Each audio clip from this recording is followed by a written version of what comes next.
Right. Right, folks, please share. Yeah.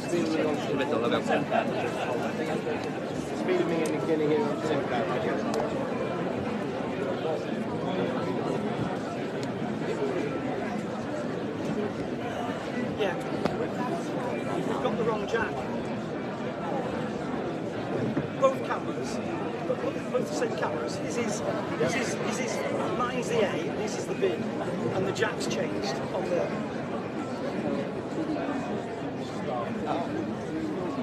Right, folks, start sharing.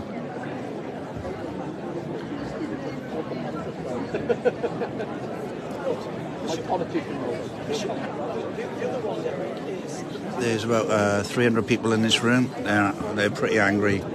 It's regarding illegal immigrants which are going to be housed in one of the hotels. Is that Straddy Park Hotel? That works out to be 8% of the population of Llanelli just moving in. So you can imagine the strain it's going to have on doctors, hospitals, schools, police services, and a lot of other services as well, folks. Dentists. So please share, folks. So it's an important issue. I'm going to get some interviews afterwards. This could be a while because there's a lot of different speakers here who want to speak. So they're coming up to the front and they're going to be speaking. And this one's a better one. Yeah, this one's... I might as well turn that one off. So, folks, please share. There are still people queuing to come into the building. We've got about 50 people outside. So we'll just wait a few minutes for them to come in to the building. I say there are about 50 outside, so we'll get them in as quickly as we can. There's at least 200 to 300 in here already, folks, so there's another 50 waiting to come in. They are meant to start at 7, but obviously it's a lot of public interest here. This is the one that's doing it. So the community wants answers. Why they haven't been informed. Nothing was said.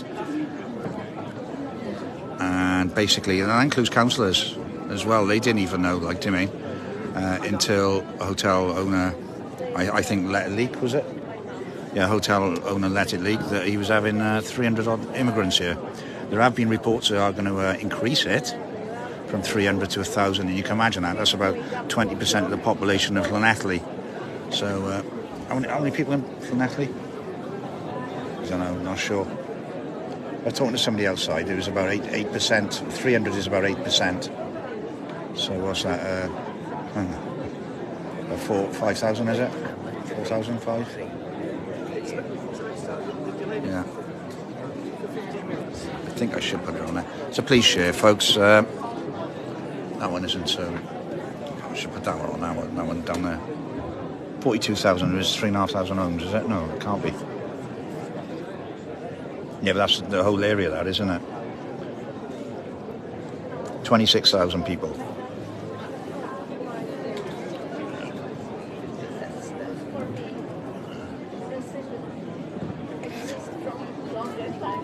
It's going to be a strain on the local community, folks. There's a lot of people I've talked to outside who are not in agreement with it at all.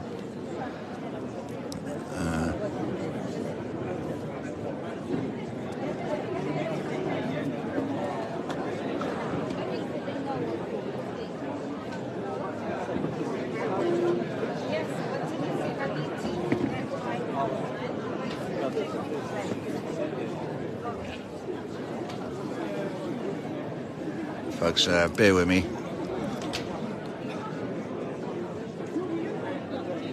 A lot of security in here tonight as well. Actually very professional. So if there's any messing about, I'm sure people will be kicked out if it's people over speaking over each other.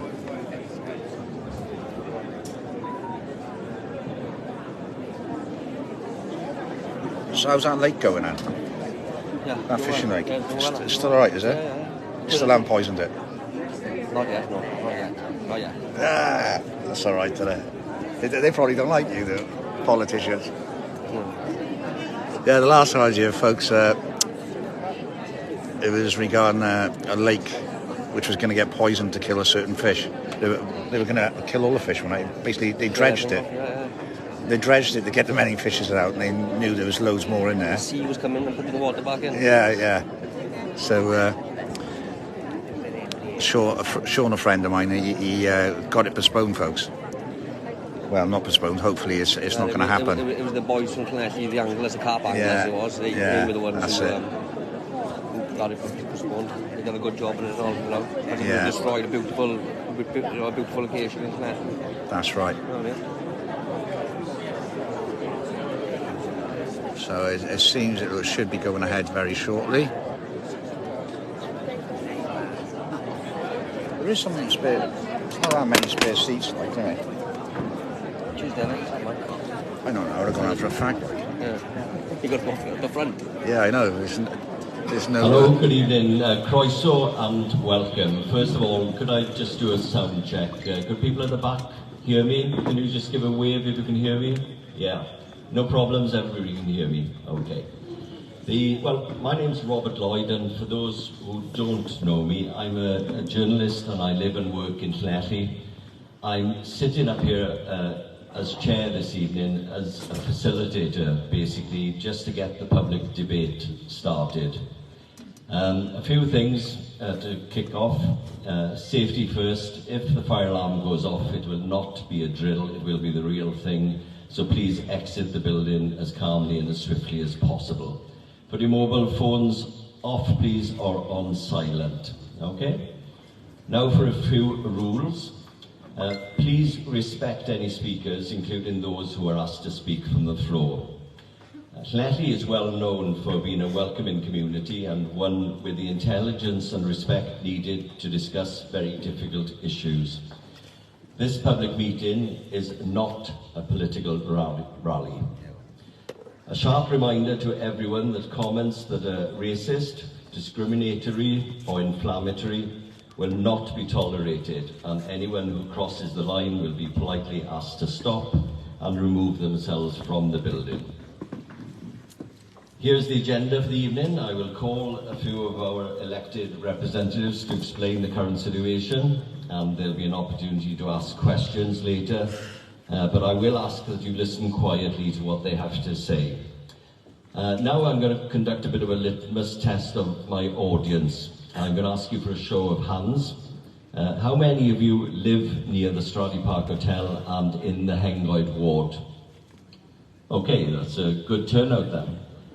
How many of you live in the wider area of Llanelli? Okay, thank you. And how many of you live outside of Llanelli district? A couple of hands, thank you very much.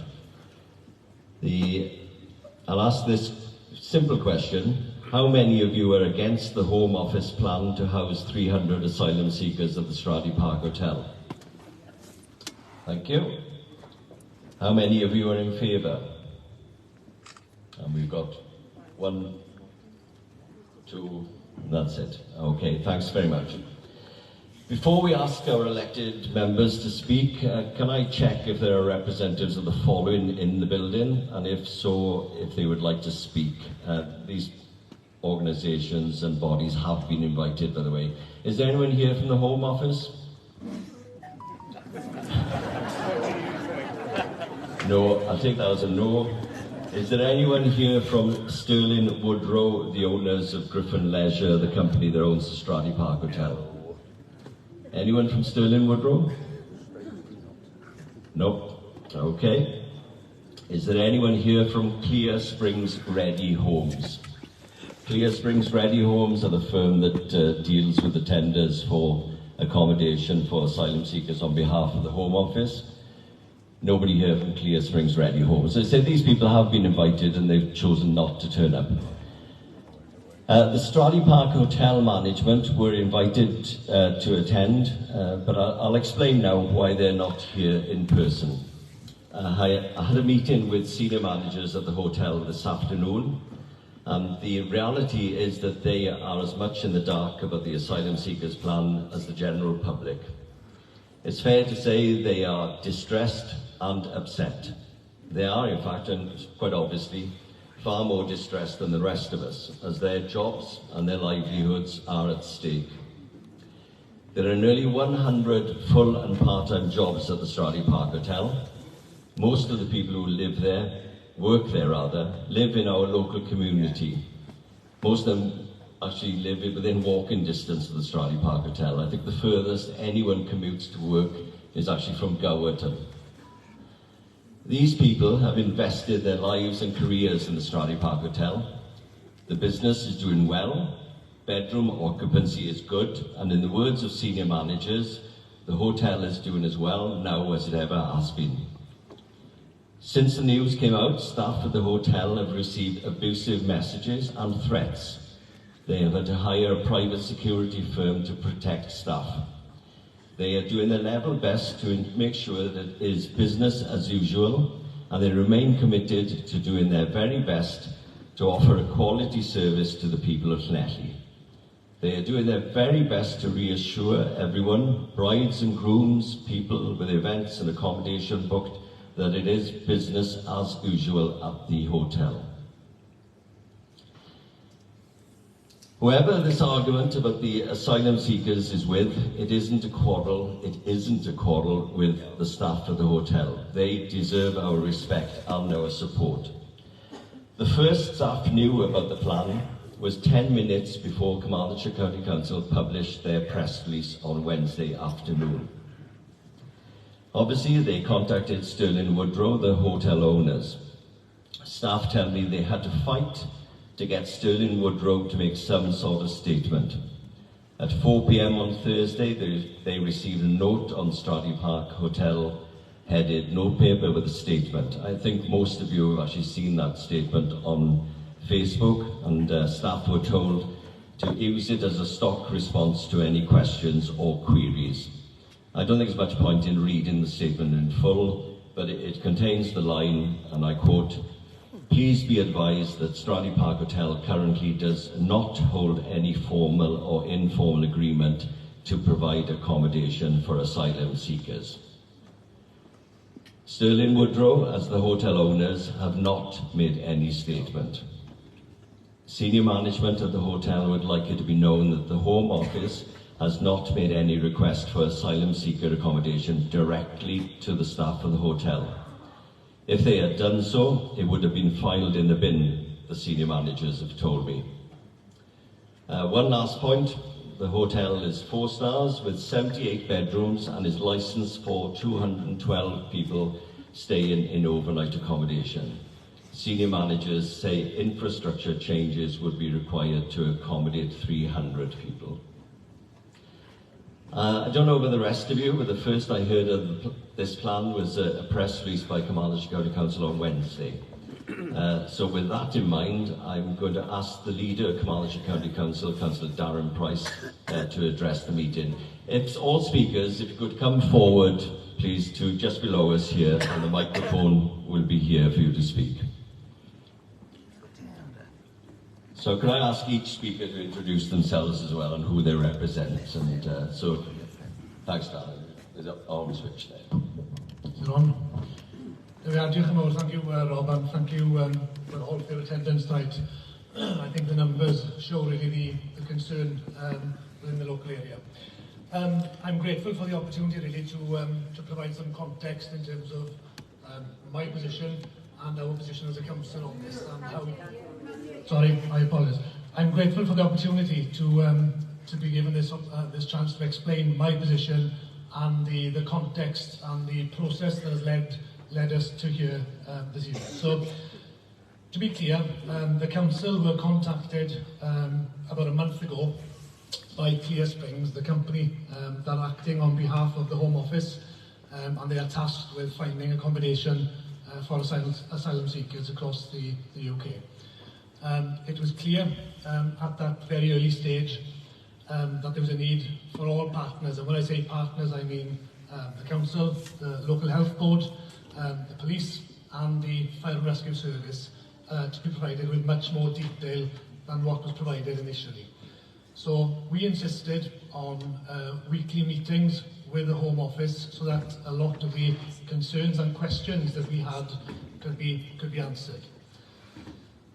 As I stand here tonight, I think it's fair to say that the majority of those questions that we posed very early on during those discussions remain unanswered. And that is the reason that we decided as a collective partners, so the Council, Health Board, the Police and Crime Commissioner and the local MP and other local politicians decided jointly to bring this to the attention of the public. We had information very late the week before last which suggested that Clear Springs were of the view that they were now in a position to recommend to the Home Office that this scheme was to proceed. We are still waiting, as I stand here now, for the answers to some of those very fundamental questions. In other words, what are the exact numbers? We understand it's in excess of 300. What the expectation is on us in terms of supporting children, in terms of the education system. The Health Board have clear questions in terms of their ability and funding, in terms of any health checks and health support. There are so many unanswered questions that remain. It's on that basis really, and the numbers involved, that the Council is objecting, and we continue to object to the proposal. I want to make it clear tonight that the Council position is not to object to asylum seekers per se. And I think that's a really important distinction. As a county, we've actually welcomed and supported asylum seekers and refugees over the past few years. I'm sure some in the room here will know of families who have taken Ukrainian families and individuals in over the past year or two. Horrific circumstances, families who are really struggling and fleeing war. We have a duty, a moral obligation actually, to support people in need. That's my firm view, and that's not going to change. But I am of the view too that to concentrate 300 individuals in a relatively small hotel in the outskirts of Llanelli is not the way to support those vulnerable people in the best way possible. We have supported individuals, refugees and asylum seekers over the past few years effectively in Carmarthenshire, but we've done that by using a dispersed model. In other words, supporting people in communities across the county, north, south, east and west, in manageable numbers where they can be given the focus and the support that they deserve. And that's certainly the model that I believe the Home Office should be supporting going forward. So I think that's a really important point that I'd like to make at the start. This is not about the principle of supporting vulnerable people from across the world. That's a given as far as I'm concerned. It's about the model that we use to do that, and the concentration and the numbers involved in the Stradley Park proposal. So that's essentially where we are. In terms of action, in terms of what the Council is doing, we have written formally, obviously, to Clear Springs and the Home Office, setting out our very clear concerns with regards to this proposal. We've also tried to contact the owners of the hotel. They're not answering phone calls, they're not responding to formal letters, and that's a huge concern. So as far as I'm concerned, that statement that they issued on Thursday is quite frankly meaningless. Because were they truly of the view that their hotel was not to be used for this instance, they would have responded. They've had over a fortnight to do that to the County Council formally, and they've not done that. So that's where we are as a council, and we will do all that we can to continue to express those concerns to the Home Office and Clear Springs. But I'm happy to take any questions, and I'm not sure how you want to do this, Rob. Do you know which the floor now? Yeah, well, what I'm going to do, first of all, I'll ask you the obvious question, and you mentioned the council heard about this a month ago. Why weren't the people of Llanelli told about it a month ago? I think that's a fair question. Clearly, this is a difficult issue, you know, and a sensitive one. And we were of the view at the time that the engagement with Clear Springs would be an honest one, and one where our concerns would be taken seriously. That was the least that we expected as a public body And I think that view was shared by our partners in terms of the local health board, the police and the fire and rescue service. We felt that our concerns and queries would be answered, not just in a timely fashion, but in a fashion which was full and provided us with that reassurance. Clearly, over the past few weeks, the experience has been that hasn't been the case. And it came to a point where we felt that we simply could not continue those discussions in private without making it public. Yeah. There were concerns from some, I'll be honest with you. Not everybody was of the view that it was right to go public last week, but my view was clear, and I stick to it. I think it was appropriate, and I think it's important that people of Llanelli do know about it and do have a chance to have this. Okay, I'll take a couple of questions, and if anybody wants to, can they just come forward here? We're going to keep them very brief if you can, please, because we want to move the evening on. Okay, but you'll have to come, gentleman at the back there, do you want to come forward? So I say, Mr. Adrian Davis, sorry I didn't recognise you, but if you can keep it nice and short, Adrian.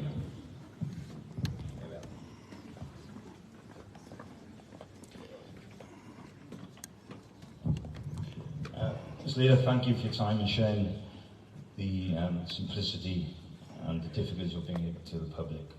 Okay, in life, I think anybody here would agree and understand the difficulty with asylum seekers, support it or not. The one question I've got to ask you, the moment you found out, and all the support of the police, the government, what alternative have you offered as a council to this? Yeah, more than happy. I think I suggested in my initial contribution what the alternative is, and we've made that quite clear in terms of the formal correspondence that's gone to Clear Springs and the Home Office.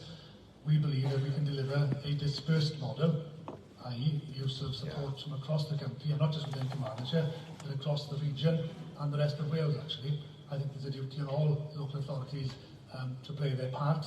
And I think that a wider discussion at a regional and national level would be useful in this sense, as opposed to what we have at the moment is Clear Springs essentially targeting individual hotels and individual areas.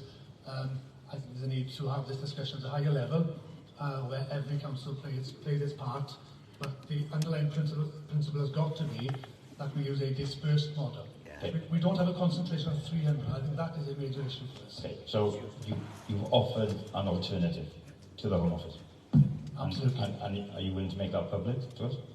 I've made it public in the statements I issued on Wednesday. There's no doubt about where we stand as a council. I've made it clear every statement I've made. We want to support asylum seekers and refugees, but a dispersed model is the way to do it. Fantastic. Same question, very quickly. The individuals who own the business, Sterling Woodville, bankruptcy in 2019, as you probably know, in a similar name, was selling unregulated investments not supported by the FCA on our doorstep here, offering 20% annual returns, unregulated by the FCA. How much did the council know about that with the two individuals, in Billericay, who are essentially, who've got no emotion to this part of the world, no care, are changing the use of obviously the hotel, which is a legal issue which I'm sure you've looked at. How much were the council aware of these two individuals when they came into our community?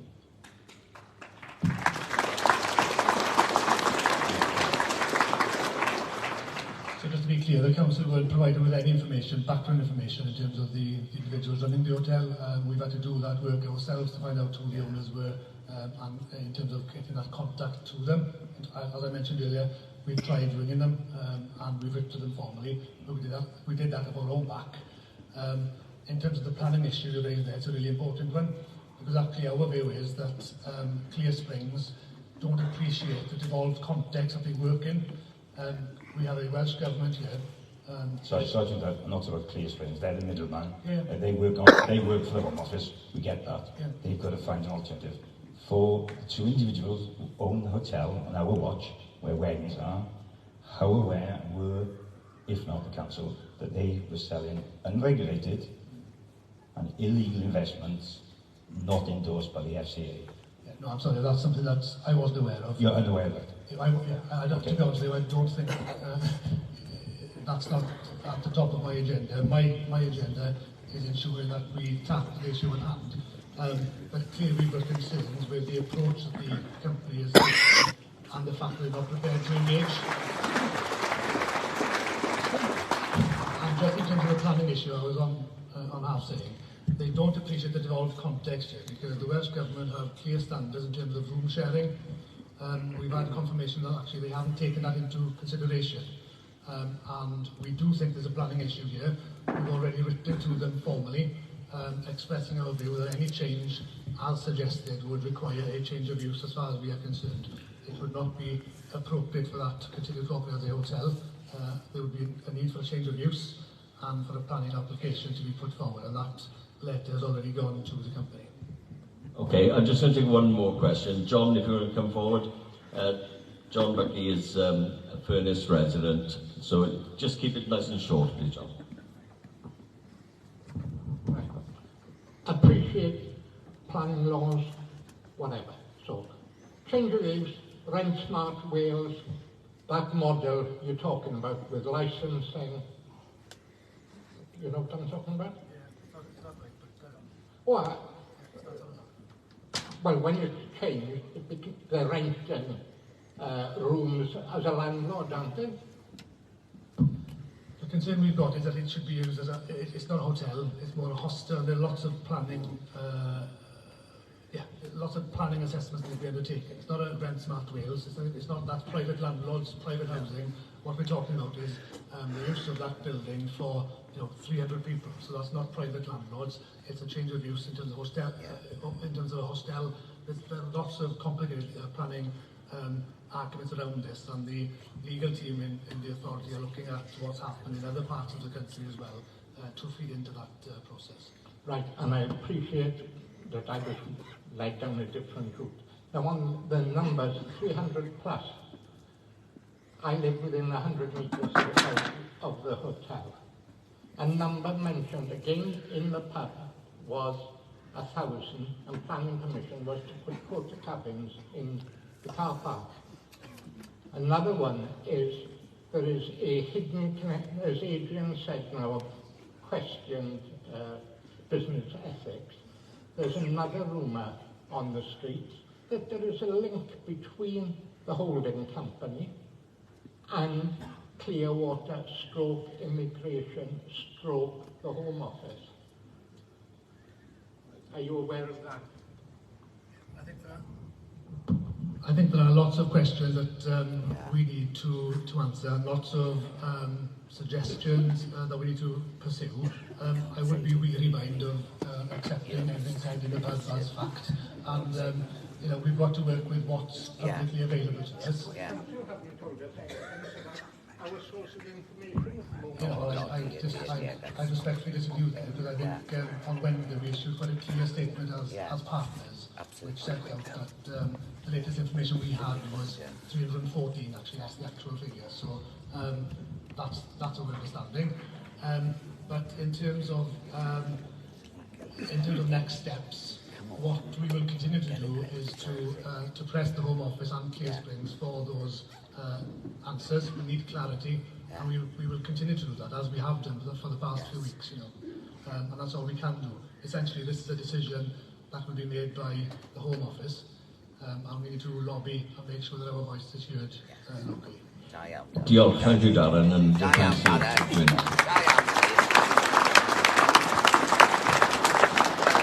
He can never really feel sorry for him to say to you, Craig, you didn't mention Algerians or Afghans or anything else. Folks, he had winked everybody then.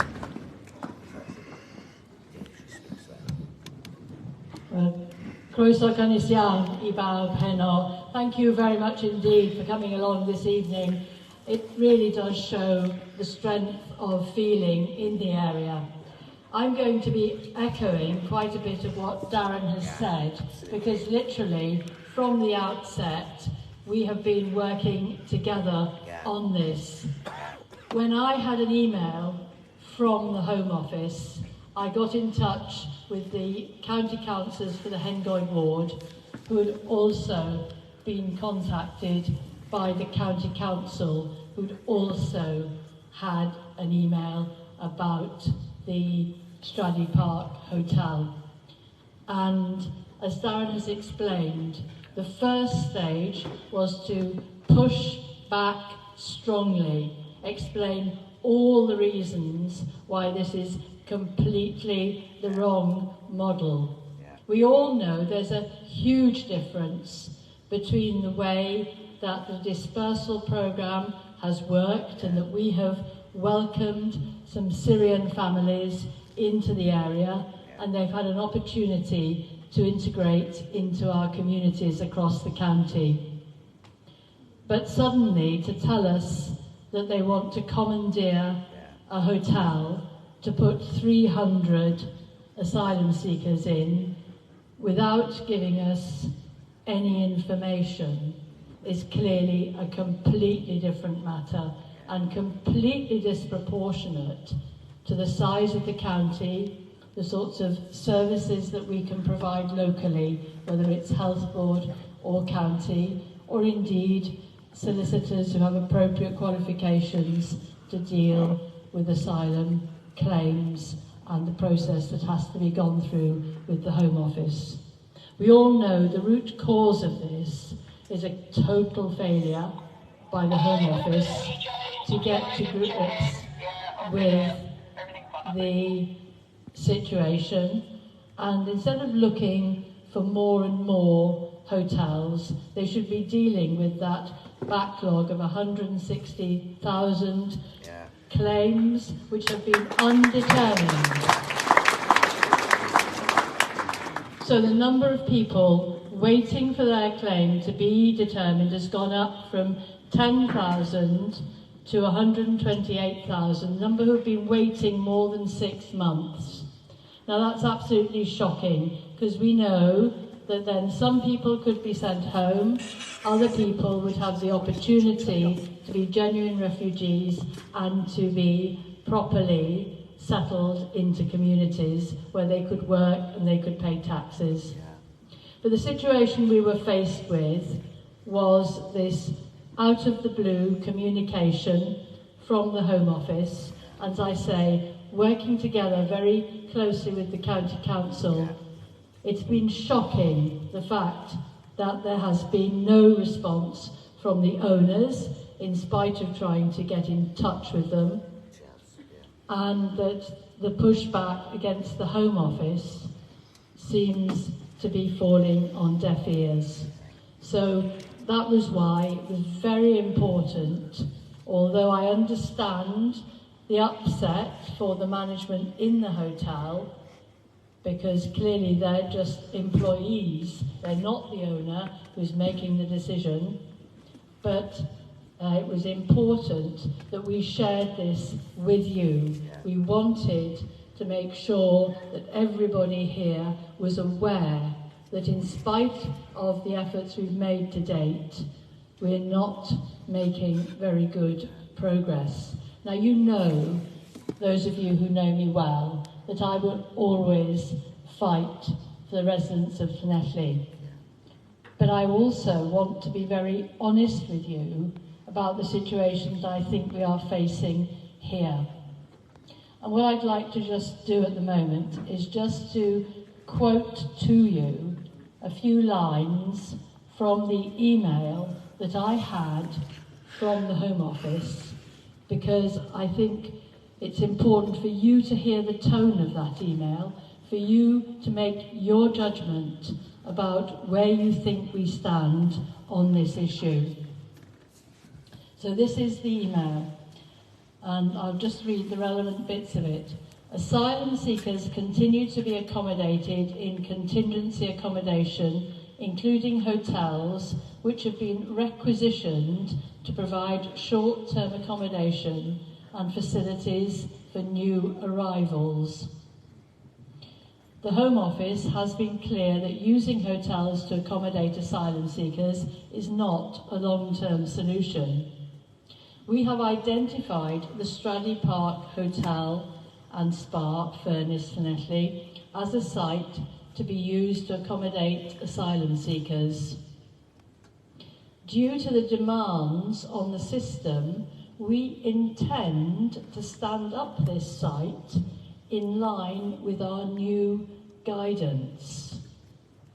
They then mention about meeting with the local authority, but they then say, following the meeting, our standard operating procedure then sets out that we will establish a local multi-agency forum to meet on a regular basis that will work together with partners towards a go-live date. Once the go-live date has been confirmed, we will write to you again, giving at least 24 hours notice before we stand up the site. So you can understand why, with that message about it could be 24 hours notice, that having not managed to get any reassurances to the contrary, we felt it was important for all of you to know. Now, that doesn't mean to say that we're not going to continue to push back, but we have to have a double-pronged attack. We will continue to push back, and particularly to push back very strongly on what is a fantastic resource to our town, what has been a very, very good business, with many, many bookings now for the summer ahead, and many people with wedding plans and so forth. We will continue to push back against a plan which is totally unsuited to the small village of Furness. But at the same time, we need to be prepared to raise specific concerns and any specific issues that do arise if they do begin to bring people here. So we need to do both. We need to continue to say that it should not be used, and the sooner they stop having to use the hotel, the better. But if they do start using it, we also need to make sure that we're feeding back to them any specific concerns that people have, and it's very important that we keep that channel of communication open. Now, this does not mean to say that we are not going to continue to raise the issues with the Home Office, to raise the issues with the owners, and to raise the issues with Clear Springs, who will be doing the operational work. So on that note, I thank you again for coming. It's very important we all keep in touch on this, and that you are in touch with me or any of your local councillors. We're working together on this cross-party, and we all feel the same, and we all want to make sure that we try to protect and look after our community here in Llanelli. Thank you.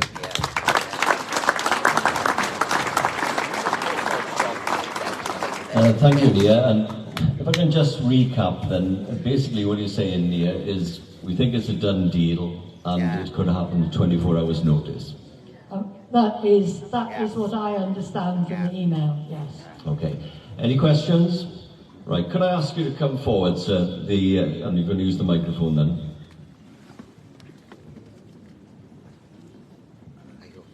Could you also, when you arrive here, give your full name and if you represent anybody, okay?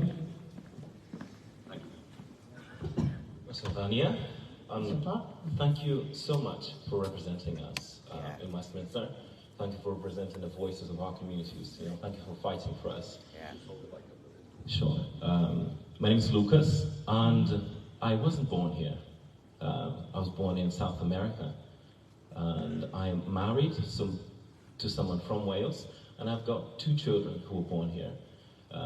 We're a mixed race family, and we've been embraced by the community in Llanelli, and I am so happy that I get to live here. What is the total population of Llanelli? currently. Do we know that stat? 42,000. If we, maths is not my my greatest suit. I'm a lawyer by trade. What is 300 out of 55,000? Okay, too many, just keep it to a question. Yes. I understand the fear and the concerns, but I also have seen a beautiful side of Llanelli, of embracing those who come from afar. And I've seen a beautiful response to Ukrainians, the Polish people, the Syrians, and understand that there's a different model. But I constantly hear about the fears and the fears and the fears. What opportunities may we be missing by not welcoming these people? How do you see, with all of your experience, our communities being enriched by these people coming and sharing with us what they know, us being able to share with them what we know?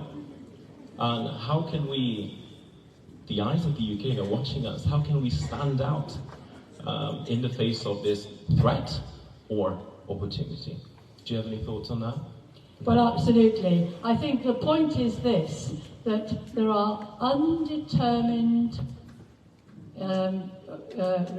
claims for asylum, and there's no way to live cooped up in a hotel, moved about around the country. We've heard some examples where, for example, school pupils have learnt English, have got on well, have been approaching their GCSEs, and they've suddenly been whisked to another part of the country. So the model of keeping people waiting while their claims are determined for not just months, but actually years on end, is not the sort of model we want.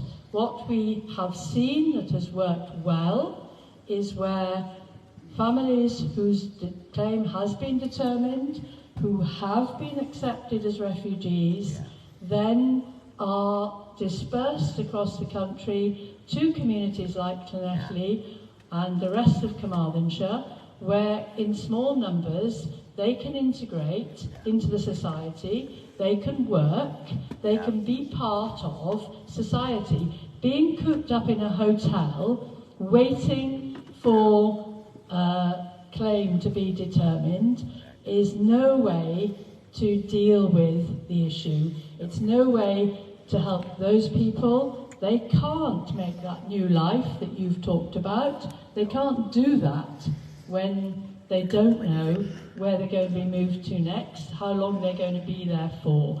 So it's a completely different scenario. And as Darren explained earlier, there is the model that we have used in Wales, where we deal with people whose claims have been determined, and we then are able to help them settle, as opposed to be in a temporary situation and buffeted around. So that's why the Home Office have got to tackle the issue, and they've got to stop commandeering hotels and get on with dealing with those claims. Thank you.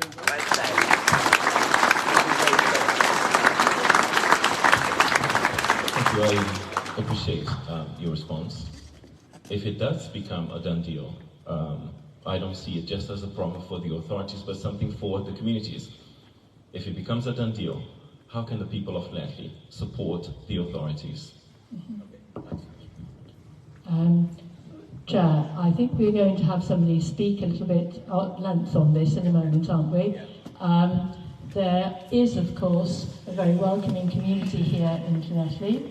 What will be difficult to determine will be exactly in what way we can help, because their status is different, their freedoms are different from those people who've come here whose claims have been determined and who are refugees and are recognised as such. So it will be a little bit more difficult, but quite clearly there will be people here who will want to help and support, and we'll hear from somebody later who will talk about that. Thank you very much, thank you. There was a hand in the middle here. If you could come down, please. Well, nobody's going to hear you, so you've got to come forward. Oh, sorry, I didn't realise you were struggling. So just, yeah, could you come forward then in the meantime?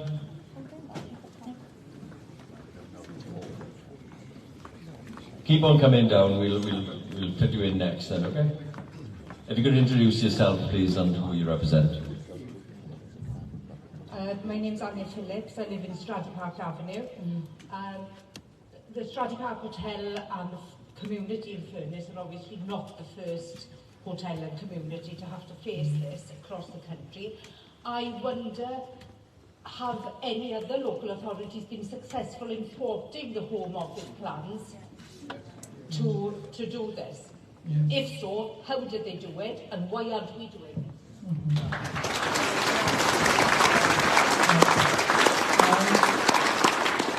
I spoke to a gentleman earlier who told me how they had defeated a request in Porthcawl, and perhaps he would be willing to come up and give us some advice on that. Yeah.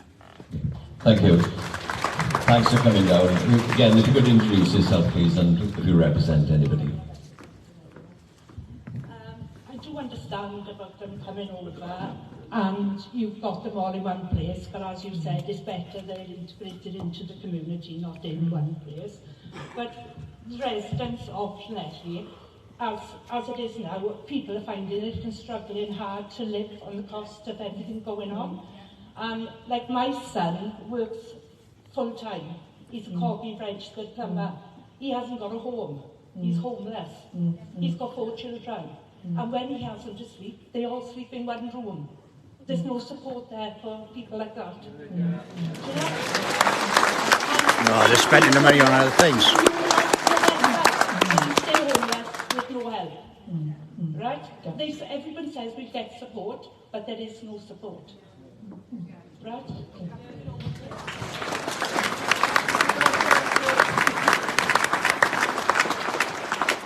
Yes, sadly, there are many, many needs in our society today, and I'm going to try not to get party political, as our chair has said, but the point is, we are a nation that should be providing homes for all of our native people, and also be able to help some refugees, but that we do need, absolutely, to provide better housing so all our young people can have a home and bring up a family, as we'd all want to do. You're absolutely right. It's a top priority. I'm just going to take one more, and Nick, again, if you could introduce yourself, and then, because we need to move on with other speakers. Yeah, good evening, yeah. My name's Nick. I live in Furness, about 50 yards from the Stratty Park Hotel. And just to give a little bit of geographical context, welcome to Llanelli, Lucas. I'm glad you're enjoying, and you can come and live with me anytime you like. You're more than welcome. But what you have to understand, it's a very small village. Yeah. The boundaries of the village are actually the bridge in New Road, the bottom of Old Road, the entrance to Furness Pond, Rodford Llanethan, which is just past the chapel, little terrace of houses, and the village hall. And within the curtilage of the village, there's probably 200 houses and about 400 odd residents. So your maths is way out of sync. You're talking about the wider population of Llanelli, which includes Cross Hands, Pwll, Buryport. The actual village is some sort of 400 people, and by the time you have asylum seekers, then you get staff to service all their needs, probably security. You're looking at somewhere approaching 400 people, which will double the population of our village. We pay a lot of rates. The council is going to volunteer to give us any money back today. And the whole, I listened to Darren earlier. He seemed very resigned to the ruination of the village and our lives, and our children's lives, and our grandchildren's lives. And the village is full of old people, retirees, and some young families. Houses and nursery, a couple of businesses which will be decimated. The hotel, we've only got 2 hotels of any size in the town that offer accommodation. They will be lost, well, at least one of them will be lost. That's 50% reduction in capacity. And what's going to happen is the whole area is going to go downhill fast. Yeah. And don't forget, these people, they've threw the documents away, a lot of them. We don't know what we're having. Yeah. The best guess, it's going to be somewhere in the region of 300 to 350 young males of fighting age, and they're not women and children. And Darren seems very resigned to this happening, but the people in this room aren't, and the council should take out some sort of injunction. There's obviously ways of doing it, and we are welcoming, and a dispersal model is fine. Yeah. Everybody's got to come from somewhere, we understand that, but to ruin a lovely community at the whim of our politicians is totally out of order. I don't know if there was a question there, but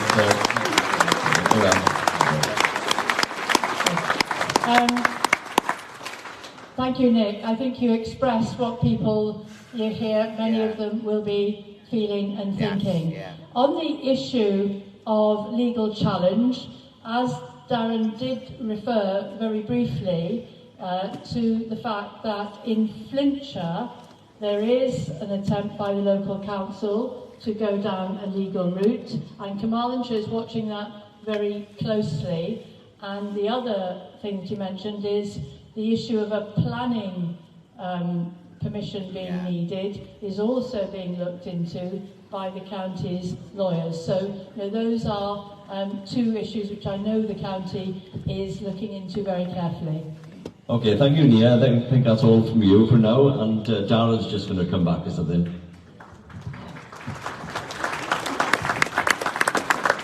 Thank you, Rob. Yeah, I don't think I made myself clear. I'm not resigned to anything. I have been absolutely clear from day one. I don't agree with the proposal for Stradey Park. We have been quite firm with both the company and Clear Springs and the Home Office. As a council, we don't believe that this is appropriate. I can't be any clearer than that. I have not resigned at all with regards to the proposal. In terms of the legal options, I think, and if it's mentioned there, absolutely. Our legal officers are looking at the examples from across the whole of the UK, be that judicial review or any other legal avenue that councils have looked at to stop this. All of those things are being looked at. I want to make sure that everybody in the room is totally understanding of the council's position. I wouldn't want anybody leaving this room today thinking, as has been suggested by a member of the public, wrongly, that this council is resigned to anything. Our position is clear, and we will continue to make that point and look at all legal avenues.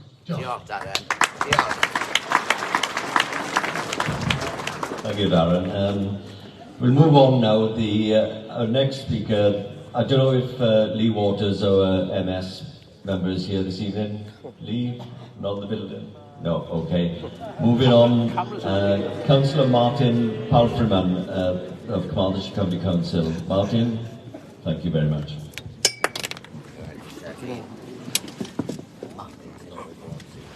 Diolch. Noswaith, can you hear me? Yes. It's great to be here this evening, and it's great to see such a turnout as well. This is obviously, as we've heard already in the discussion tonight, a matter of huge interest and importance to Furness, yes, but also the wider Llanelli community. It's my privilege to talk to you very briefly tonight. I'm joined by my fellow county councillor, Councillor Edward Skinner, and my fellow rural councillors, Sue Phillips, Beth Ann Williams and Martin Davis. And I'll say, as has already been said, we are working together to hear your concerns, to make sure that those are fed back, and to get the right outcome from these proposals and what's been said. We take our representative role very seriously, and when the notice came out on Wednesday, we made it our business to get out on the streets, starting in Furness Village, to talk to local residents, to tell them what we knew, and to hear about what their concerns were. We've got more work to do there. We probably knocked on some of your doors and you weren't in. I know I've knocked on some of your doors and you were in, and we've started to have the conversation that we need to continue with. My inbox has been even more full than normal, as people quite rightly have been emailing me and the other councillors expressing concerns and raising some of the issues again that we've talked about tonight. And I'd just like to share 3 key messages that we've heard, both in those conversations and in the communications that we've had electronically. And I make no apology for the fact that they reiterate some of the things that have already been said. People are concerned about the impact of 300 people arriving in Furness Village and what that will do both in terms of pressure on public services. We all know, and people have shared again tonight, that is already considerable. This plan would make that even worse. We've also heard about the changes that potentially, if this goes through, the proposals would make to the character of the village. And again, a friend who spoke earlier today was probably more eloquent on that than I might be, but very mindful of that. Second theme that has come up very strongly surrounds the hotel. And I think there are 2 elements to that. The first, as again has already been mentioned in the discussion this evening, there are staff at that hotel that didn't know about this until Wednesday and are now quite understandably feeling considerable uncertainty, and as we've heard, some hostility from people in the public that obviously want to get answers, but they're as caught in this as anybody else. So there's an issue there. I've also spoken to at least 3 or 4 people that have weddings booked in the Stradley Park Hotel from the next few weeks through to September, October. And they quite understandably have been saying to me and the other councillors, well, what's going to happen about that? And our answer has had to be, you need to talk to the hotel, and of course hotel staff aren't clear either. So I think again it's another sign of the totally inadequate communication that's come from the Home Office, and we're all caught in that. The third theme that has come out, and I'm really, really keen to emphasise this, is that people have expressed concern about what these proposals would mean to vulnerable people who are rightly over here having their asylum claims assessed, will be in completely inappropriate conditions. We've heard 300 plus in the Stradley Park Hotel, and that is not a way to treat people who in many cases have fled from really dangerous situations in other parts of the world. So that is another concern that we've heard. So really, what's been said today from the people that have spoken so far, and from what you've said to us so far tonight, what you've said to us as we've walked around the area, there's a commonality to that, isn't there? What I pledge to you tonight, on my behalf and on behalf of the other councillors as well, is we will be visible. We will carry on over the next days and weeks, coming out, talking to you. You can get our contact details online. Feel free to contact us directly. We'll come and visit you. We'll talk on the phone. We'll do whatever has to happen, because we want to hear your views, and we will do, as again discussed tonight, we'll be feeding those back through to the County Council in the ongoing discussions, and to Neera's MP that are being had with the Home Office, and we'll do our utmost to make sure that the views of this community, which is such a special community, are fed back, and that we get an equitable solution for Furness and for Llanelli. But again, I'll say it, we get an equitable and a fair and a humane solution for very vulnerable people coming here from elsewhere in the world. Well said, If you could just hang on a second, Martin, just to this gentleman here, just one quick question then, please. You say, keep it nice and brief because we've got to move things on. And again, introduce yourself, please. My name is Derek Reeves, and I represent just about everybody in the hall here, I think. I think the main thing that I'd like to put some meat on the bones that Luke said earlier on. They're talking about a figure of 314. The latest figures I've been able to obtain, covering the whole ward of Hengoed. Yeah. Is that during the period 2011 to 2019, covering 8 years, in which time the houses actually on the old Stradley were actually built and occupied, the total increase was 316, and the population of the ward is 4,000, which in other words gives you approximately an 8% population increase over that period. What I would like to know is if and when these so-called asylum seekers actually arrive here, are they going to be shipped around the country just for the sake of moving them about, or are they going to be lodged with us for the next 12 or 18 months? I'm not sure that's a question that Martin can answer.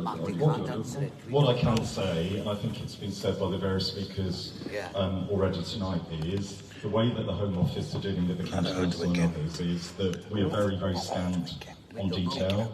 So I think the reality is duration of stay, what that looks like, you know, is in a sense anybody's guess. I think that is part of the issue and one of the key concerns that we've got, and that we as local representatives, the County Council and partners will keep feeding back as these conversations go on. Thank you, Martin. The Councillor Ed Skinner is going to pick up the baton now, and Ed, of course, is a county and a rural councillor. Right. Thank you very much, everybody. I'd rather wish we weren't here this evening, to be honest. And I was going to leave Martin talk because he's quite eloquent and quite factual, but I know a lot of people in the room and socialise with you, so I thought I had to come out and say something. With regard to letting you know when this was going to happen, when we had a phone call, me and Martin, 4:30 on a Thursday, saying we have to see the Chief Executive at 9 o'clock the following morning, and that was about 4 weeks ago. And we thought, oh yeah, we're in trouble, here we go, we've done something, or something's complained, but it was the information for this proposal. And our initial response was, we've got to get out and tell the public all about it, to see what you want to do about it. But we were asked not to, but to keep it quiet, and all of us to get together and work to provide a combined and a cohesive reply. And it's been very difficult for us, I must say, to be meeting you and knowing that this was looming on the horizon. So that is a reality. The gentleman who said about demographics, I think there are 4,200 properties in the Hengoed ward, and the population is 1,650. So that's the demographic part of the demographics of the Hengoed ward. We are against this proposal. You know, we don't want 300 people in the furnace. And as Nick said, this is exactly our concerns, our feelings as well. But we have the added responsibility of, we are here to support you. We are here to do what we can and to listen to you. With regard to the asylum seekers, Comanche County Council has 500, they've housed 500 asylum refugees, probably, 500 around Comanche County Council. So it's not something new, but that's a model that has worked, and it's a model that we want to stick by. What's been going on in the background? Me and Martin, we'll be having weekly meetings. We have meetings with the police, we have meetings with the county council, and we have meetings with the cohesion team. When the Flint issue came out, the chief executive and her assistants were phoning Flint to see what was going on. They were phoning them, speaking to them, so they haven't been sitting down having a look. They've been actively contacting people. With regard to the planning, they have employed barristers. Just to emphasise what Darren said, they have working with barristers to look at the planning requirements. So things are happening. We are not sitting back, and we are working here for you. Thank you very much. It took me 4 weeks to tell the public. Diolch, thank you, Ed. I was conscious of the fact I wanted to keep get our local representatives, the people who represent the people of the ward that covers the Stradi Park Hotel. Councillor Bethan Williams is here, Councillor Susan Phillips is here from the Rural Council, but they've actually waived their right to speak because we didn't want a lot of repetition, so to speak, so we've tried to keep it as streamlined as possible. Councillor Martin Davis, I don't know if you're here. Yes, Martin, come on down, please. 1 second. You want to ask a question? Yeah, okay. Ask a question. Keep it nice and short, please. Yeah. And if you couldn't just say who you are. I'm Steve Williams, representing Furness. I was a police officer for 30 years, right? Now, in my previous job, I would make decisions that could be life-threatening. As a council, 4 weeks ago, you made a decision that people in this hall were not going to be told anything about. You hid the truth from them. Maybe not you, but somebody within the council did. Since that date, people have booked weddings in the Straddy Park. What is their recourse regards that? And I'm sorry I'm raising my voice, but the passion that people feel in Llanelli against this is overwhelming. You've got to do something and not stand up here and say how good things are. Have you asked to see a risk assessment? Have you asked for that? Freedom of information. They make these decisions. Ask for a risk assessment. It shouldn't have been your role. The council were told 4 weeks ago. That should be the first thing they did. And put that person on notice that if they had failed in their risk assessment diligence and somebody was harmed as a result of it, that person or that organisation would have been taken to book. Nothing else is going on. You are councillors, you are employed by us, you do your job and you speak to us. Do not be afraid to talk to us. We're educated, we're adults. Look around you. The age of people that are here. They have seen you grow up. They've supported you over the years. And you were turning around and saying no to them. And on the final point, the people who work in the Straddy Park are victims in all this. And nobody has thought about their future. So get it right. Well done at that.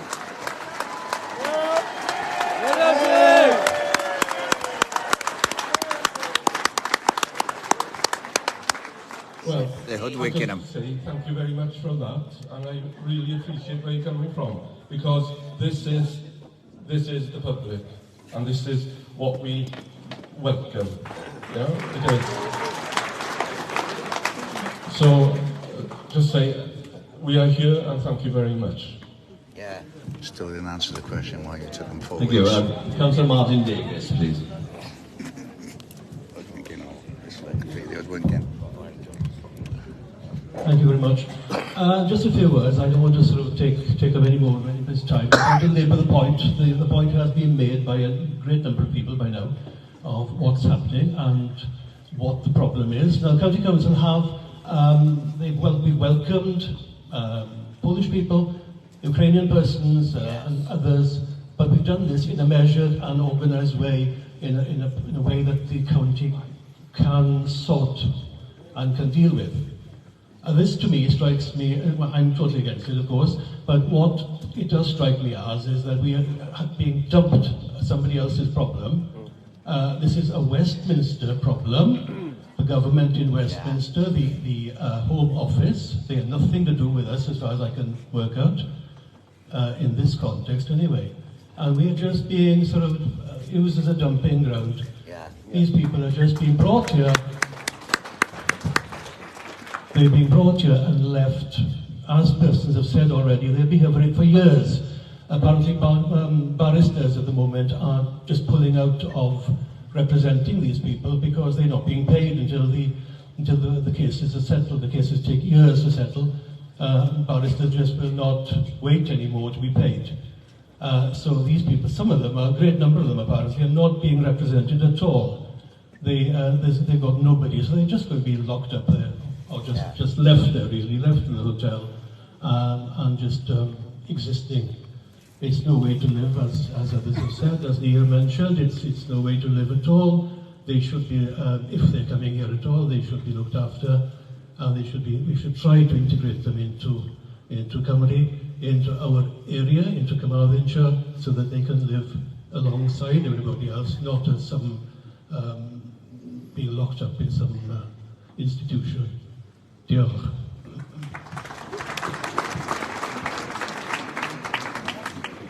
Thank you, Martin. I mean, that really, we've had representation now and speeches from basically the members who represent the area around the Stradey Park Hotel. We're just going to divert a little bit. I'm going to ask Steve. Sorry, 1 second. Yeah. Come on forward. While you're coming down, I was going to ask Steve Kelshaw to say a few words. And Steve Kelshaw, a meeting has taken place already in this town about what happens next. So if you can introduce yourself and My name's Debbie, I'm Stradey Road in Furness. You've said that it needs planning permission. Everybody here knows how long planning takes. How can they have it in 24 hours for change of use? It's emergency powers and hold it. And planning can be put on hold and hold and hold. How can you give it to them? 24 hours notice, you've got a change of use. Have it. Give them emergency powers. Okay, thank you. Do anybody want to come? Darren, do you want to come back?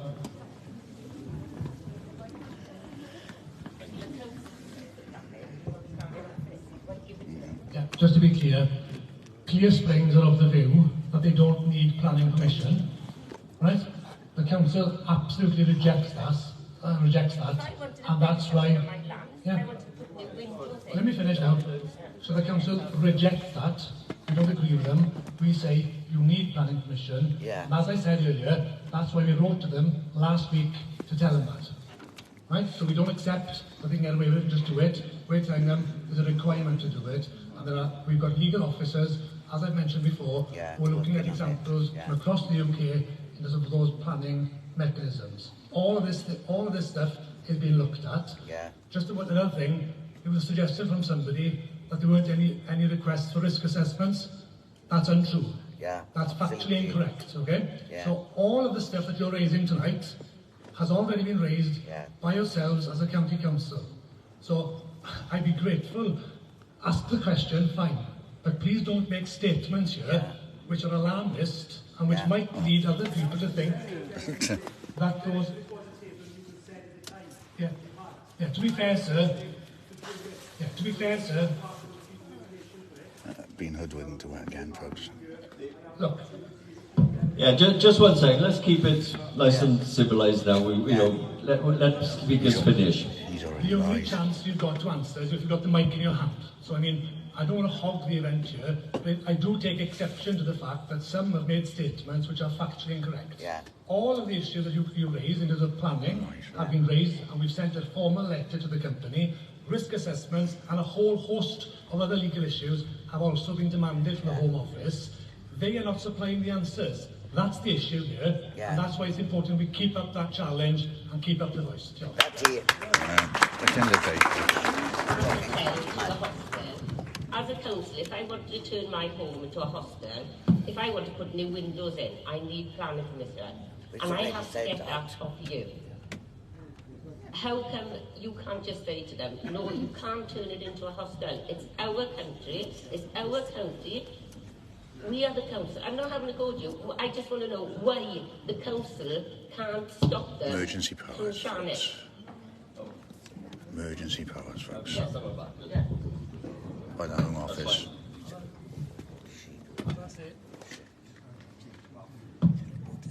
As I'll say again, that is exactly what we did last week. We have told them you can't just proceed here.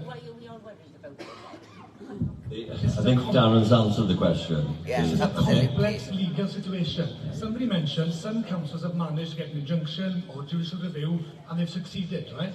But a lot of others have failed because it turns on the evidence of the case. Every case is slightly different depending on the context, depending on the actual building that's been proposed. So they're very, very detailed legal arguments here, which you can't do justice to in a forum like this. But trust me when I tell you, all legal avenues have been looked at.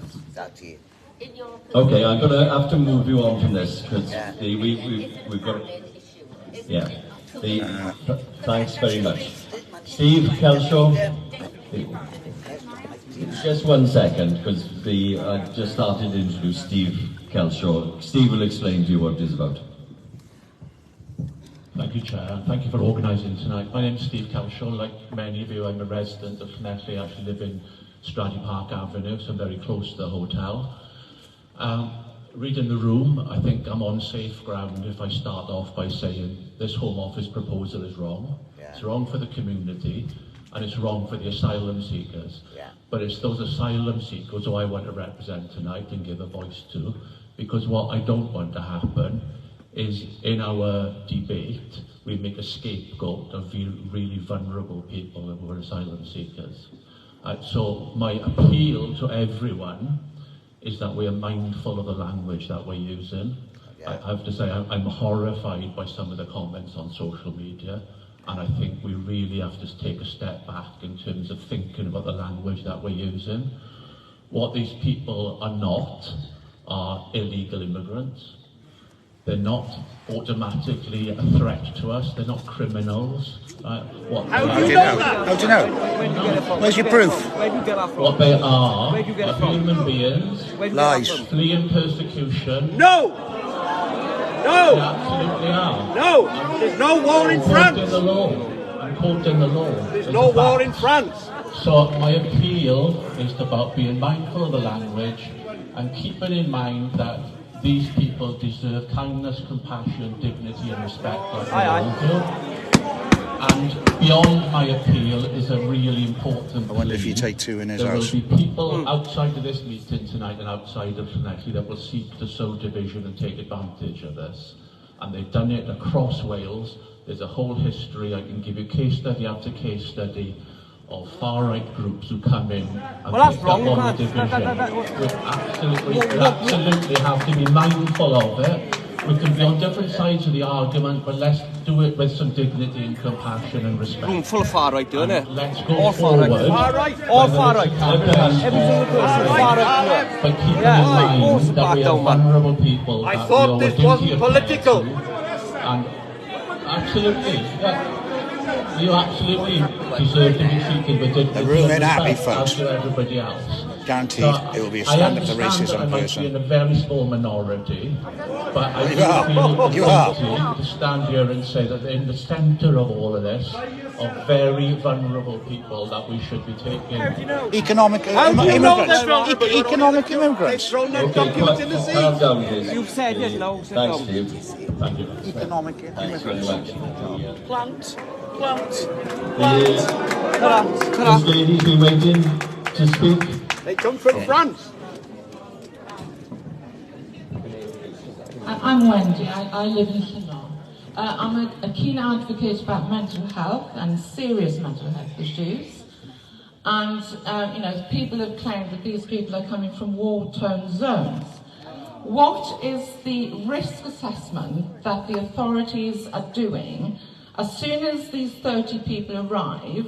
One, to assess whether they're a risk to the community because of serious mental health issues through trauma, which can arise schizophrenia, psychosis, all those mental health impediments that arise out of trauma.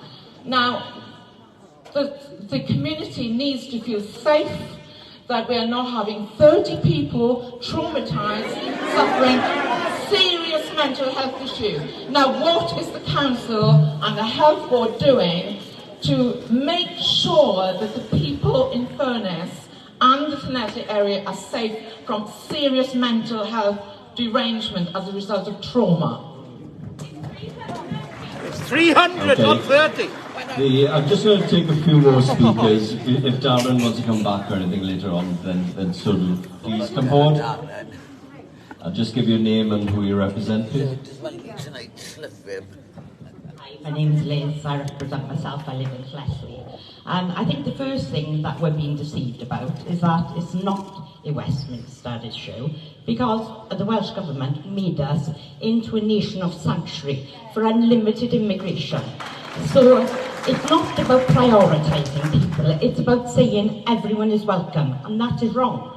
Because if we had the infrastructure in place, there wouldn't be all these people here. Now, get your house in order before inviting people over, stop the boats in France, back the government, and then we can prioritise genuine families fleeing war, not single men who have left women and children. That's true. Okay, I'm going to ask Professor Stuart Cole was here earlier. Stuart? Again, if you could introduce yourself. I'm Stuart Cole. I was born in Llanelli, come back and live in Llanelli. All I was going to say was not about the whole issue that we've been talking about this evening, about the various interests involved, but just to say something about the business which owns the Stradey Park Hotel. Apologies, my voice. The company is, as we've heard,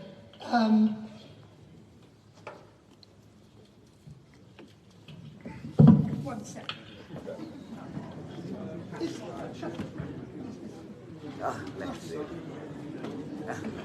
Sorry, folks. Yeah, there was a local company which owned it. They sold out perfectly reasonably to Sterling Woodrow Limited, who also have another associated company called Stradey Partners Limited. Now, Sterling Woodrow are a property management and development company, and their role is to maximise the value of a particular property. So I leave it to you to judge what their objectives might be in this particular exercise. Well said. Income. Thank you, Stuart. Is there anybody else who wants to take the floor? £900 a week. For something brief? Just come down the front if you would, please, and we'll try and fit you in. I'm conscious time is going on, and I promised the staff here that it would take no longer than an hour and a half, so keep things nice and brief, and name, please, and who you represent. My name is Helen, I live in Furness, and apparently you can get £550 if you rent a house, but the government are willing to pay £800 if you rent it to somebody that is an asylum family. They also pay if there's any damage, and they pay for somebody to actually look after that property as well. So I think that's the incentive, money. We are struggling here as a town. We haven't got a proper hospital. My daughter suffers from mental health. She's been waiting 6 years for an assessment. So when you're saying about mental health assessments, I live with her and I actually have to look after her, and she's in her 20s. I've got relatives waiting 6 years or more for hip appointments, hip replacements and things. The chemists, the GPs, the doctors, the dentists, everybody is struggling here. We welcome people. The Queen Victoria Road have got asylum seekers living in their bed and breakfast, and we've also got the hotel on the corner just, down the road there. We welcome people, but we are struggling as a town as well. Just one second, this lady on the right here, first, please. Again, introduce yourself. Hello, my name is Melissa Urquhart, I live in Furness. I would just like to ask the council, these people are good, if they come, by the sound of what has been going on tonight, they're not even listening to me. Hello? I am talking.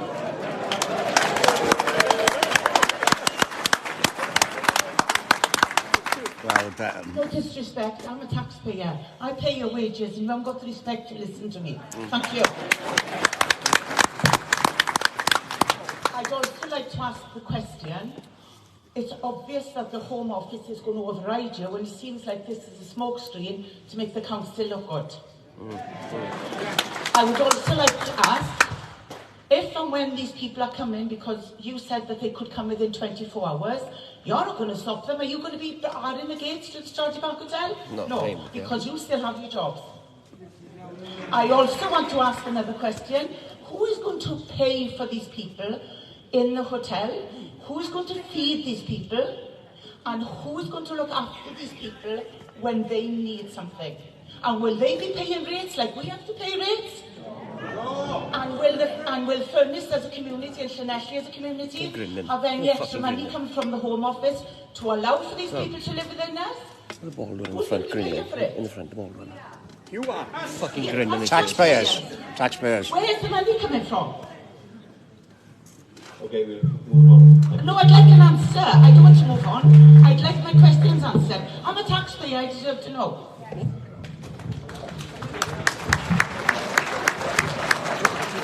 Stop paying your council tax.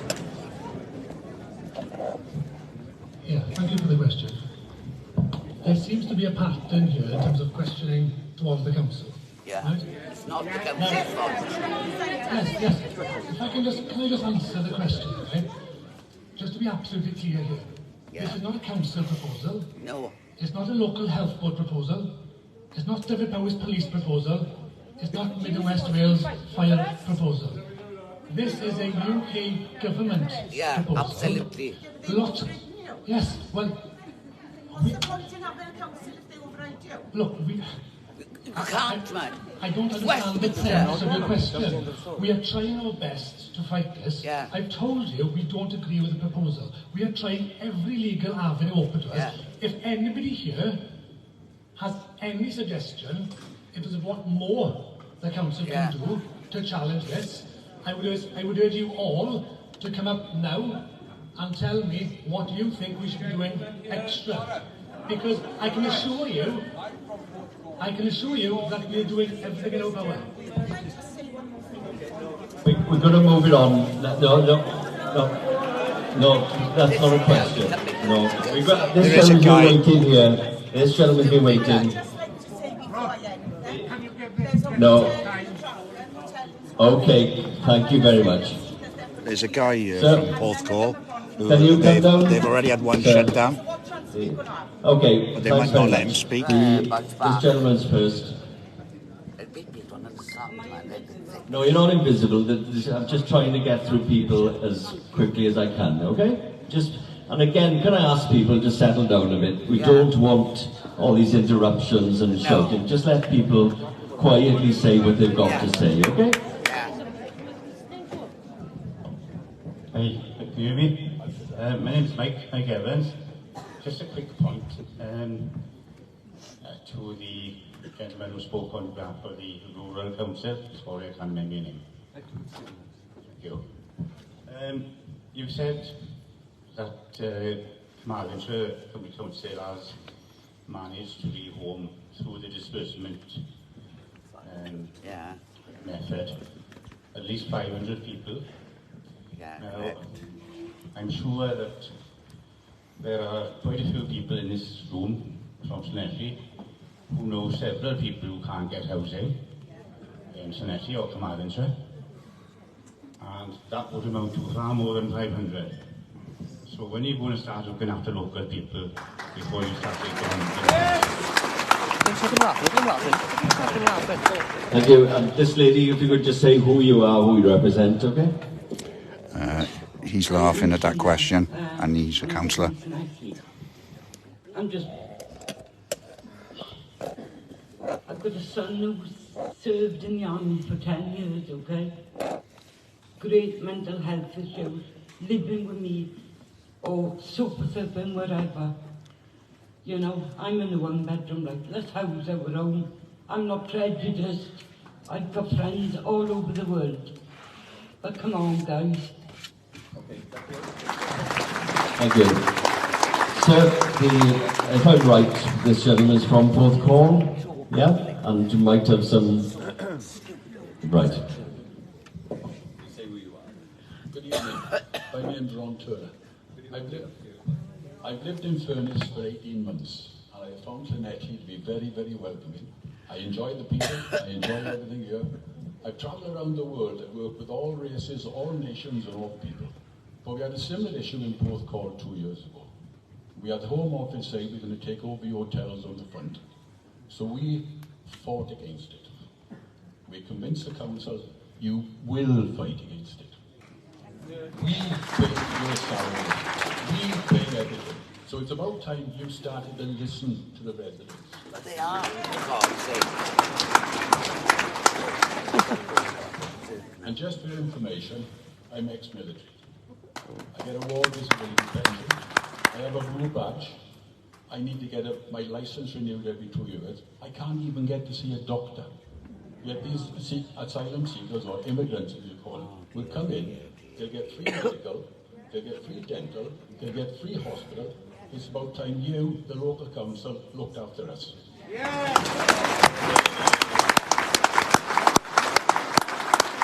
Thank you. And again, if you could introduce yourself and if you represent anybody, okay? Hi, my name's Deb. As you can probably tell from the accent, I was born the wrong side of the border. I moved to Furness in 1994 originally. I don't live there now, I live in Devon. So like you, Lucas, I was an outsider coming in and welcomed into the community, for which I am very grateful. I'm from the southeast originally. I have seen populations change. I've seen how that affects different communities. One of the questions we were just asked now is what other things could we be doing to try and stop this other than the legal action that was being proposed? Now, the Welsh Government have not so long ago purchased a farm for a festival to be held and various other activities to be held. They're willing to put money into that. They've bought Cardiff Airport, they've bought other places. Correct. If we are really serious about this, maybe it's time we looked at investing in some of the areas within our own community, including a hotel, which is obviously very vital to the success of the community, and giving jobs and employment, not just to the people who are directly employed in that hotel, but the suppliers, the people that go in and do the electrical, the plumbing, the facilities work, the grounds maintenance. There's a wider source of people that are going to be affected by that hotel going out of use as a hotel.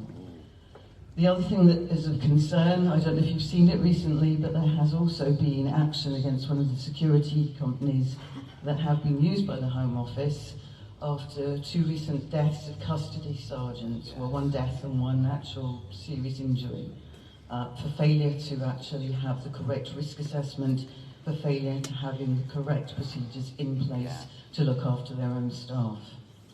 Now we are talking potentially 70 odd rooms housing 300 people. Maybe a few more cabins being put in place, maybe not. If you're going to look at that number of people in a hotel room, you are talking bunk beds. You are not talking about standard room size for occupation.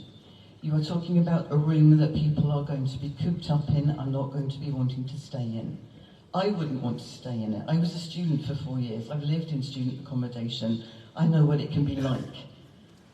We need, if we are going to look after people, as Nia has said, correctly, and actually facilitate their transition into our community, to be providing adequate, suitable accommodation, which is not going to be impacting on local communities, is not going to destroy the way local communities actually exist and are cohesive. This is a lovely environment in Furness and Llanelli. I have been welcomed, and I know there will be a lot more people in the future that will be welcomed. Well said.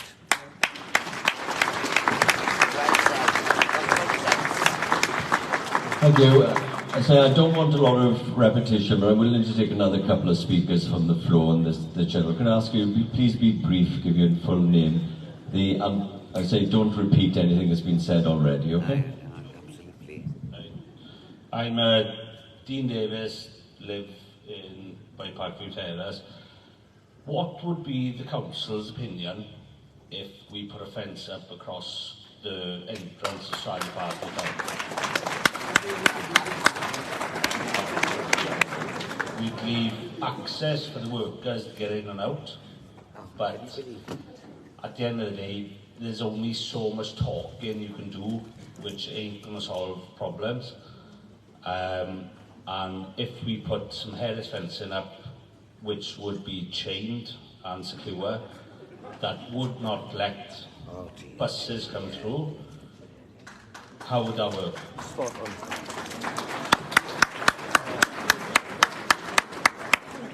As I understand it, the Stradey Park Hotel's boundary ends at the pillars either side as you walk in. So if we put fencing up on the perimeter of that, which I believe belongs to the houses on the outside of Stradey Park Hotel, where will we stand with that? Would the police come, or...? And giving them options for folks. Thanks very much. Darren, you can come back at the end if you want to, if you so desire. Yes, please. Come on down. Again, introduce yourself.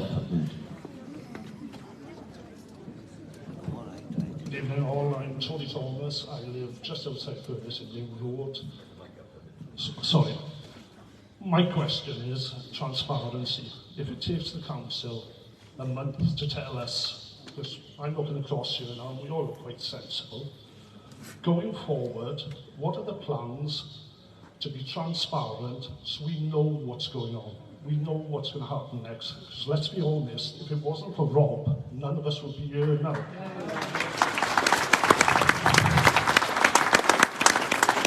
Because maybe it's me, but I haven't seen anything from the council with regards putting this out, because we know, because most of us are from the Furness area. But I think the wider community of Llanelli are somewhat ignorant to what's happening, and if they did know, this hall would not be big enough. And it's not about the migrants coming in personally, because a lot of them have had hard times and what have you, but it's the way they're doing things. And I work for the Home Office, I'm a prison officer, and I know how they deal with things, and honesty and integrity are way down on the list. Thank you. Thank you very much. I'm going to start to bring things to a close now, because we promised the staff here, they kindly gave this building to us for free tonight to use it, and Paul Francis and his team need to get away. But I also to thank our security teams tonight as well, who have given their services, and they deserve a round of applause as well. I'm just going to quickly see if any of our initial speakers want to come back on anything. And it had to be Ed, didn't it? But keep it nice and short, please, Ed. The guy that was laughing. I would like to thank Robert for facilitating this meeting, but in fact, he did get in touch with me, Martin and Nia to ask, would we like to have a public meeting, or would it be better if he organised it? Is that correct, Robert? Yes. So we worked in conjunction with Robert because we wanted the public meeting, and we thought this was the best way to facilitate it. And so I'd just like to clarify that. And as the Hengoed councillors, we have been going around giving the information, but yes, it needs to go out onto a wider forum. But just like to thank you very much, and thank you, Robert, for facilitating this. Thank you. Yeah, I'm just conscious people do want to leave now, but I don't want everybody to go without making some sort of decision on the way forward. You can ask the question, what happens next? I'm sorry, I'm bringing things to a close now. What happens next? Can I ask a show of hands on the formation of an action committee to object to the plan? Is anyone against forming an action committee? No. Okay. Could I ask then the people who are interested in being part of that action committee, you will see the lady at the far corner there who's waving to me, that's my wife Carol. If you can give your name, full address and email to Carol on the way out. What we're looking for in particular, I think what we're looking for, we need to have at least 9 people on our action committee. We need someone with some legal experience, a barrister or a solicitor would be useful. We need an accountant who may be able to oversee a fighting fund. We need somebody who's fully conversant with the internet, who might be able to set us up a website and deal with social media. We need a fluent Welsh speaker who can handle interview requests from Welsh language media, and anybody else that's interested and might be able to help. So if you could do that on the way out and just say, see Carol and leave your name and address, I'd be very grateful. This gentleman has been waiting, so I'll just give him one quick opportunity, and keep it nice and brief, please.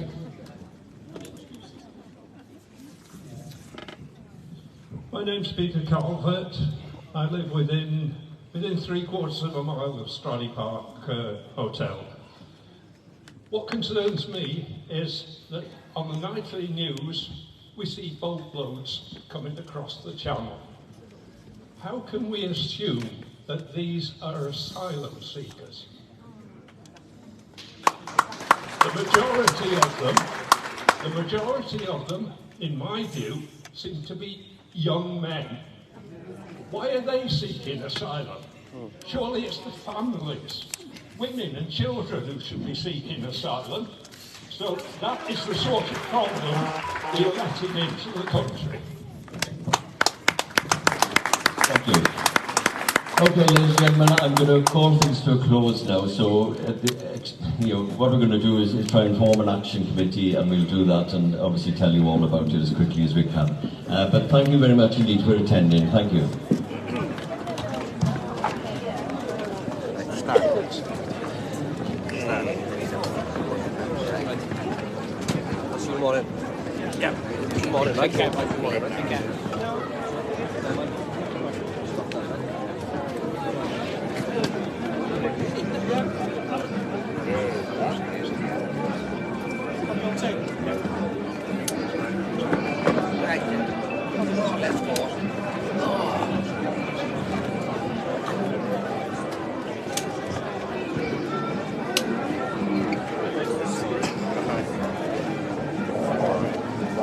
Right, folks, as you can see how many people are here.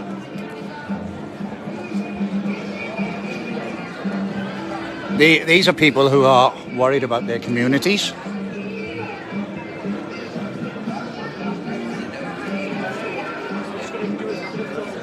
The room was packed, folks. Right, you had a few plants here, well, I call them plants. But a lot of the politicians forget to mention certain things. One tried to push that it was only Ukrainians. He didn't mention about Algerians or any other country at all. Absolutely did not mention anything about any other nationalities. He wanted the people in this room to feel sorry for the refugees, illegal immigrants, which are actually coming from other torn countries, economic migrants, folks. So a lot of people will see through that because he tried to soften the blow, like, do you know what I mean? There's loads of other issues during the speeches which I noticed. They were getting hoodwinked, full stop. Him or the far right, that is basically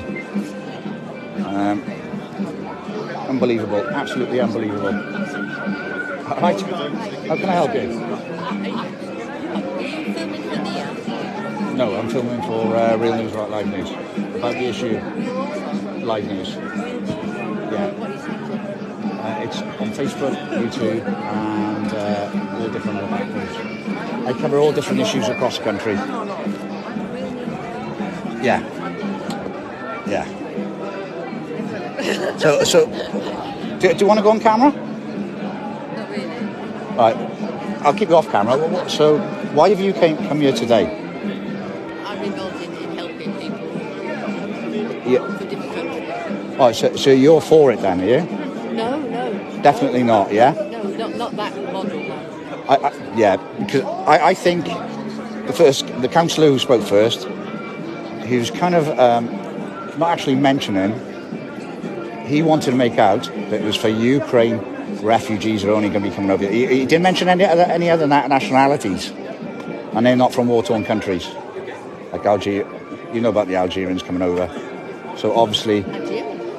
Yeah, they're the ones who are coming over on the boat as well. Yeah. There's a lot of different nationalities. Live news. Yeah. He's just, I just shook his hand, close to the screen and said, we haven't met. Oh, he was laughing. Yeah. He was laughing. We haven't met. I said, I'm standing up as a boy. So, you realise? Did he?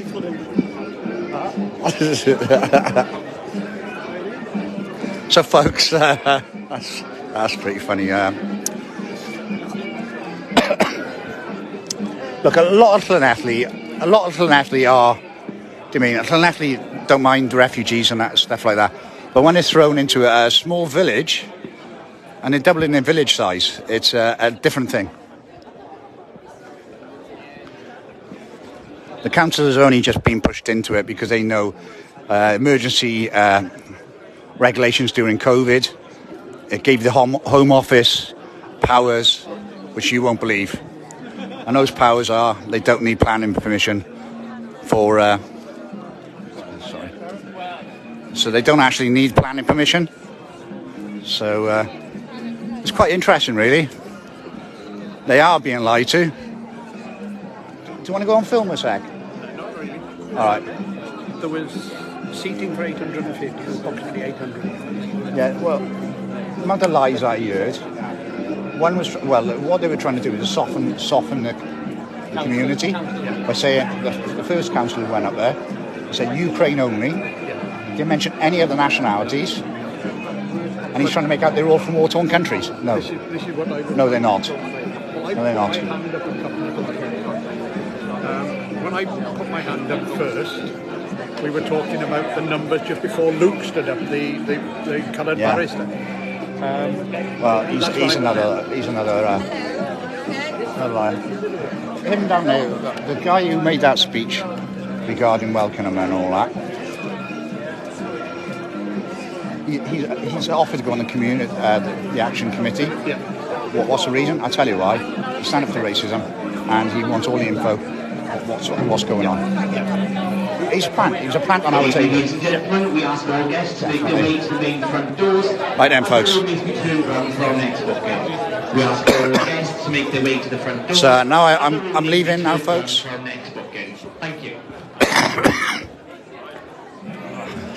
All right. Can't believe this. You didn't think it'd kick off, did you? You didn't think it would kick off, did you? Ah, all right, thanks.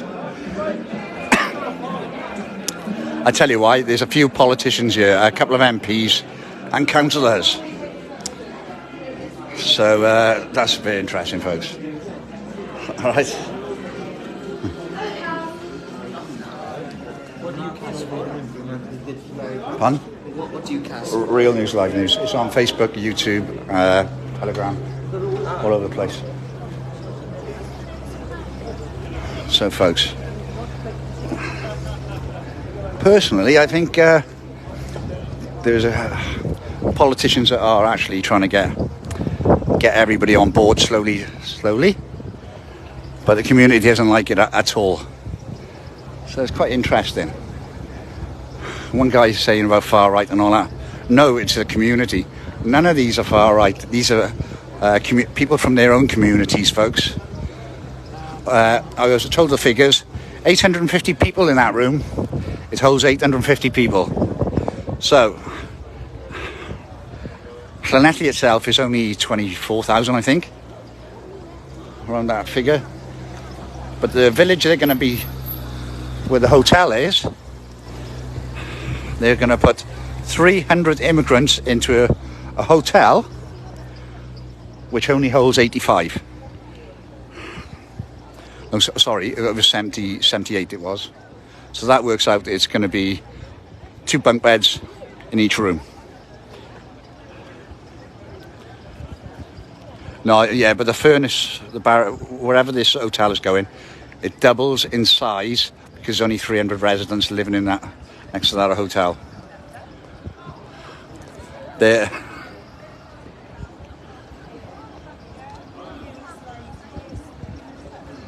Yeah, exactly. There was a lot of concern, but obviously you did have a stand up to racism. Yeah, I mean, there are going to be undercover people here as well. That's a guarantee. So, right, I'm going to go off my live now, folks. Thank you for watching. This could be coming to a town near you. Don't think I'm joking, or a city near you. The councillors are they knew for 4 weeks. 4 weeks the councillors knew. 4 weeks. And they decided, the only reason they decided to say anything was because the reporter who was in there doing this meeting asked them, do you want to do it with him? I mean, so in other words, you know, exactly, folks. Exactly. All right. That was interesting. Yes. Right, I'm going to come off my live now, folks, and I'll speak to you later.